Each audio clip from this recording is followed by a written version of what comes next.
But we also need to understand that for a fact it is true that LTT exerts enormous amount of power over the civilians. They prevent them from leaving certain areas. That is a fact. We should face it. But that is only a section of the people. There are a large number of Tamil civilians living in that area. They won't live there. So it is not a black and white issue. Right? Okay. Yes, I completely agree with Sharon, because the population who live there, that's their home. That's their grandfather's land. They are there for generations, for centuries. Why do they want to leave? They don't want to uproot themselves from that area and go and live in an illegal detention camp. And also, the ceasefire was broken by Sri Lankan government.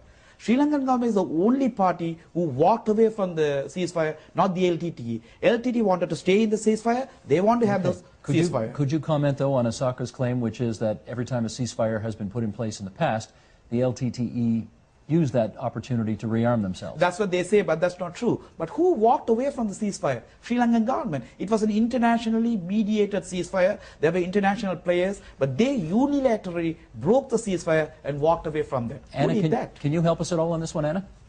Yeah, I want to go just one step back and say that you talked a little bit about the safe areas that Sri Lankan government declared for the civilians to move in, and that was supposed to be seen as the first step to protect civilians. But what was happening in the safe areas definitely was not a demonstration of Sri Lankan government taking care of the civilians. Again, I'm just talking based on documentation that we did in Sri Lanka 2 weeks ago. These safe areas were repeatedly shelled and bombed by Sri Lankan armed forces.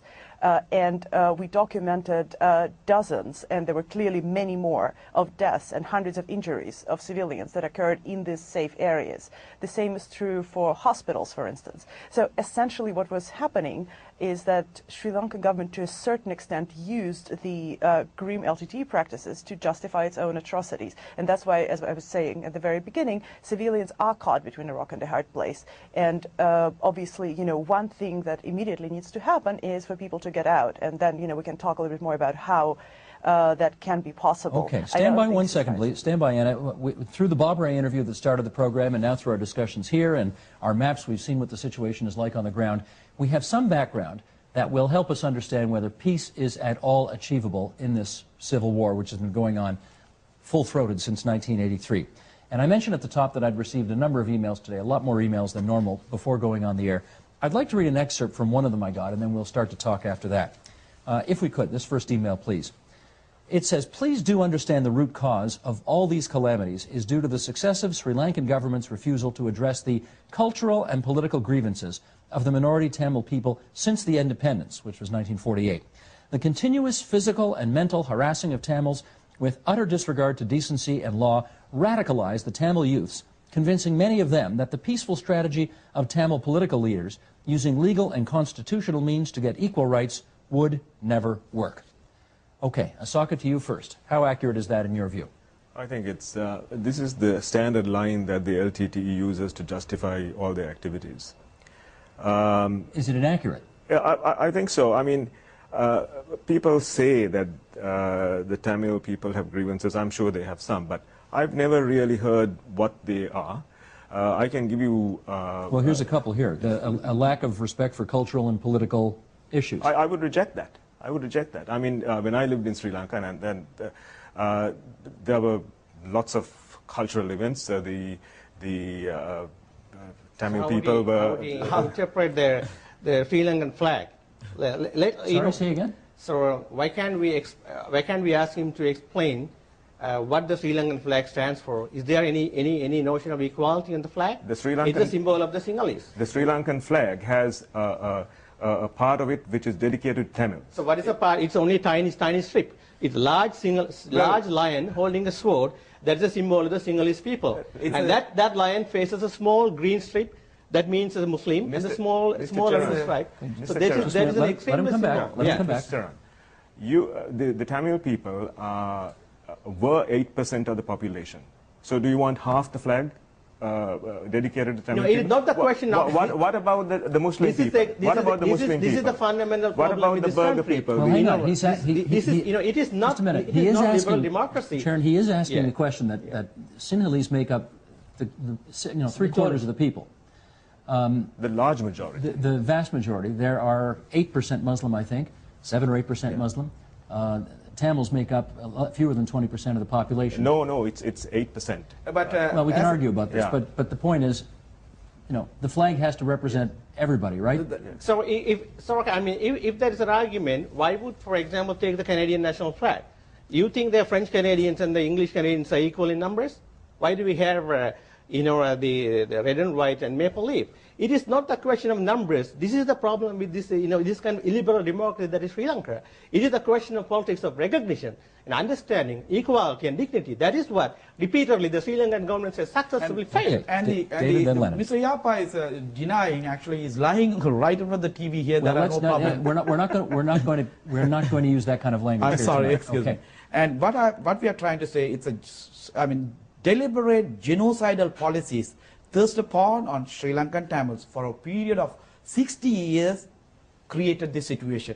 Tigers didn't fall from sky. They were created by successive Sri Lankan chauvinistic government because policies. why? What are the issues that Tamils For an care about? example, I come from the part of the eastern part of the Sri Lanka, where 100 years back, the Sinhala population was only 4% out of 100%. 62% were Tamils, 32% were Muslims.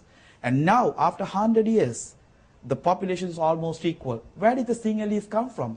Sinhalese and Tamils have the equal birth rate, and they marry, their culture are the same. And how did they come? Sinhala governments colonized people in thousands and thousands and brought them and robbed our land. Okay, Lennon, your turn. Yeah, I totally deny this thing. This is a You propaganda. deny what? Yeah, the propaganda of the Tamils becoming a minority in their own land. Because if you take an example, there are 10 lakhs Tamil people living in the south. So what do you mean to say, if the Sinhalese will say, their lands are grabbed by the Tamil community? Is it not? Just a minute, let him finish. Go ahead. 10 lakhs people, 1 million people, 10 lakhs people, right, living in the south with the Sinhala brothers equally, and they enjoy all the benefits of the country. And if you see, there is not even one Sinhalese person living in the north, which has been ethnic cleansing by the tigers. And again, we have not allowed even the Muslims, our own Tamil Muslims in the north. We have driven them away from our province, which they are living in Chilaw and Puttalam as a refugee in their own soil. Let me get Anna into the discussion here. Anna, we've heard two things referenced in particular here. A lack of respect by the Sinhalese for the Tamil culture and for Tamil political grievances. Based on your knowledge and your having been in the area, how accurate are those allegations? Steve, I will try to push my agenda here. I mean, all of these issues are partially in place, and we can spend hours and hours discussing that. But I do think that at this particular moment, as we speak, Tamil civilians are being killed. And I think that is something that should be on the agenda right now. I do think that's one most important issue right now, that because of what LTTE does and because of what Sri Lankan armed forces do, civilian casualties are growing by the hour. Okay, fair enough. In which case, let me read another. Now, this is from the International Crisis Group. We'll bring up our next graphic here, and I'll get everybody to comment on this one. Here's from the International Crisis Group. The nature of the main Tamil nationalist organization, the Liberation Tigers of Tamil Eelam, we've talked about them many times here, has made any peace settlement particularly hard. The LTTE has been banned in many countries because of its use of suicide bombers and child soldiers, widespread human rights abuses, and its intolerance of any dissent among Tamils. Okay, David, to you first. Do you agree, one sec, wait for the question, do you agree that the LTTE was wrong to try to achieve a separate Tamil state through violence? It's not separate state to begin with. It's the restoration of independence. In 1976, there was a conference happened at Vatukota, a city in northern part of Sri Lanka. Political leaders of many parties from the Tamil parties, they assembled there. They made a declaration saying that we lived under this independence for 31 years. We fought non-violently for all these years to get our rights. We couldn't go anywhere. So we want to get our independence back. Remember, I told you at the very beginning. But this is a question about violence. Do the LTTE's methods cause a problem for those who would like to see the kind of political development that you're talking about? It goes in both ways because people in Sri Lanka, Tamil especially, they push to take up arms. As I told you, our leaders and our forefathers, grandfathers, they tried their level